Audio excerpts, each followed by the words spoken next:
मित्रांनो, सप्रेम जय भीम. आपण पाहत आहोत जीवनाला नवी दिशा देणारं कलिंग. ग्रीकांनी अशा पद्धतीने जातीय विषमता पूर्णपणे नष्ट करून आर्थिक विषमतेला तडा देण्याचे कार्य आरंभ केले. त्यांनी सरकारच्या नियंत्रणाखालील जमिनी गरजू व निर्धन लोकांना वाटून दिल्या. कराचे ओझे कनिष्ठ वर्गावर सर्वात कमी आणि वरिष्ठ वर्गावर अधिक अशी योजना अंमलात आणली. कर्जामुळे गुलाम झालेल्या लोकांचे कर्जे कायद्यानुसार रद्द केली आणि गुलामाला कर्जमुक्त केले.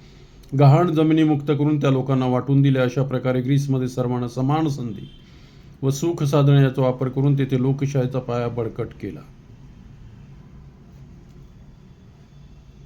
विल ड्युरांट या लेखकाच्या मते ग्रीसवर जेव्हा पर्शियनचे आक्रमण झाले त्यावेळी तिथे कसेल त्याची जमीन व लोकनियंत्रित सरकार या गोष्टी आधीच होऊन गेल्या होत्या.